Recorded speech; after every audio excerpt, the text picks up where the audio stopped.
আসসালামু আলাইকুম। আজকে আপনাদেরকে দেখাবো আমরা আমাদের খামারে কি সবজি চাষ করি। তাছাড়া আমাদের জমিতে হঠাৎ ঘাসের ফলন বৃদ্ধি পাওয়ার কারণ কি?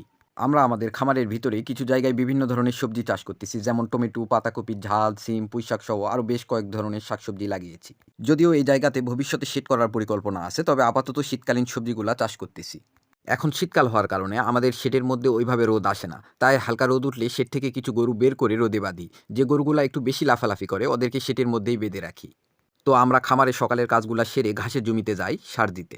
আমরা আমাদের গত এক ভিডিওতে দেখিয়েছিলাম কিভাবে ঘাসের জমি নিড়ানি দিবেন। তো ওই জমিতেই নিড়ানি দেওয়ার পর সেচ দিয়ে আজকে সার প্রয়োগ করব। আমাদের এই 25 শতক জমিতে দ্বিতীয় কিস্তিতে 10 কেজি ডিএপি ও 20 কেজি ইউরিয়া সার দিই। এমনি থেকেই শীতকাল হওয়ার কারণে ঘাসের ফলন একটু কমে গেছে, তারপরও আমরা একটু বুদ্ধি করে একটা কাজ করি। শীতকালে ঘাসের জমিতে একটু রস কমে গেলে 25-26 দিন পর আবার সেচ দিয়ে একই পরিমাণ সার 3 কিস্তিতে প্রয়োগ করি। অনেকেই ভাবে এইভাবে সার প্রয়োগ করতে গেলে বেশি সার লাগে। আসলে তা না। মনে করেন আমাদের এই জমিতে 6 কেজি সার লাগতেছে।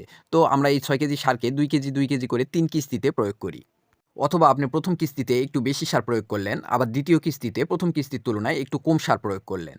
আলহামদুলিল্লাহ, এতে করে আমাদের ঘাসের ফলন ঠিক থাকে।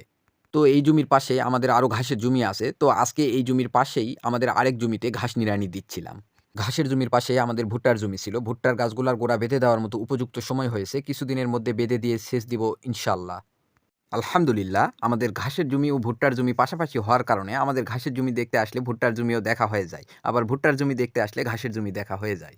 শেষের এই ঘাসের জমির ভিডিওটুকু ঘাসের জমিতে সার দেওয়ার ১০ দিন পর আমরা যখন ঘাসের জমি দেখতে যাই তখন এই ভিডিওটা ধারণ করা হয়। আলহামদুলিল্লাহ, ছোপের আকৃতি বৃদ্ধিসহ ঘাসের কাণ্ডগুলা মোটা হচ্ছে। আপনারা যারা আমাদের ঘাসের জমির নিড়ানি দেওয়ার ভিডিওটা দেখছেন তারা খুব সহজেই বুঝতে পারবেন উন্নতির ছাপ কতটুকু। তো আজকে এই পর্যন্তই। দোয়া করবেন আমরা যেন আমাদের কাঙ্ক্ষিত লক্ষ্য অর্জন করতে পারি। আসসালামু আলাইকুম।